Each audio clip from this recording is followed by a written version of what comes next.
Bonjour à tous et bienvenue dans ce podcast du jour où nous allons parler ensemble des sondages. Donc le sondage est un outil très puissant puisqu'il va vous permettre de connaître les besoins des personnes qui vous suivent, que ce soit des prospects ou des clients. Alors les clients, on les connaît un peu plus parce qu'ils ont déjà acheté un produit chez vous, mais ils ont peut-être d'autres besoins auxquels vous pouvez répondre.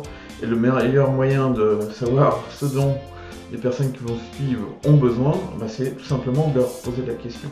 Donc il existe pas mal d'outils pour faire des enquêtes ou des sondages. Les plus connus, ça va être SurveyMonkey ou Google, avec Google Forms qui permet de créer des formulaires. Vous pouvez poser tout un tas de questions et puis selon la réponse, poser une autre question, etc. Donc vous pouvez organiser vos questions par rapport aux réponses de vos contacts. Donc que ce soit SurveyMonkey ou Google, les deux permettent de le faire. L'avantage de Google, c'est que c'est gratuit. Voilà.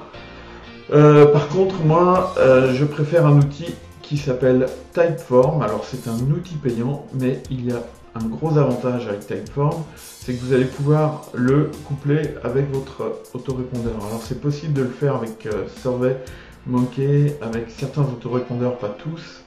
Par contre, avec Typeform, vous allez pouvoir le faire à peu près avec n'importe quel autorépondeur, soit en natif, soit en utilisant une solution qui s'appelle Zapier, dont on pourra parler dans un prochain podcast, soit en utilisant des liens. Certains autorépondeurs permettent une inscription dans une liste via un lien.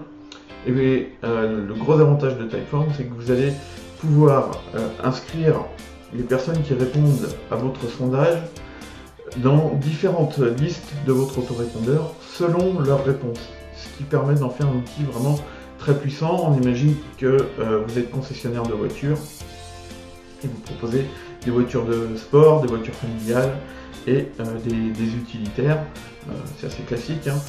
Et bien, lorsque vous allez demander à vos contacts qu'est-ce qui les intéresse le plus comme voiture chez vous, par exemple, eh bien, ils vont vous répondre soit voiture de sport, soit utilitaire, soit familiale.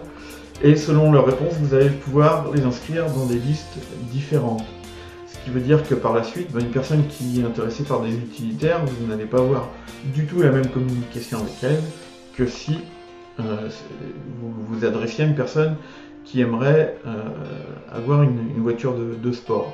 Et pourtant, dans les trois cas, ce sont des voitures, donc vous ciblez le même type de clientèle quelque part, mais finalement, il y a des sous-classes, des sous-catégories dans votre clientèle, et lorsque vous faites un sondage, ça vous permet de faire un tri dans vos listes par rapport au goût et aux intérêts de vos contacts. Ce qui fait que Typeform devient un outil très puissant puisque vous allez pouvoir segmenter. Alors, avec la nouvelle réglementation RGPD qui arrive, il va falloir faire bien attention à préciser aux personnes qui remplissent votre formulaire qu'elles vont être inscrites dans une liste et qu'elles vont avoir la possibilité de se désinscrire par la suite si elles le souhaitent.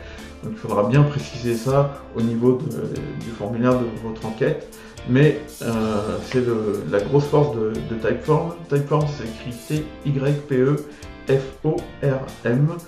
Et j'ai plus les tarifs en tête, mais bon, c'est un service qui est payant, mais qui vaut vraiment le coup. Voilà. Donc c'était un peu le conseil du jour dans ce podcast. C'est déjà faites des sondages pour connaître les réels besoins des personnes qui vous suivent et utilisez l'outil Typeform qui va vous permettre de segmenter, c'est-à-dire classer vos contacts dans des listes différentes selon leurs goûts, leurs envies, leurs désirs, etc. Voilà. Je vous dis à très bientôt pour un nouveau podcast et je vous souhaite une excellente journée.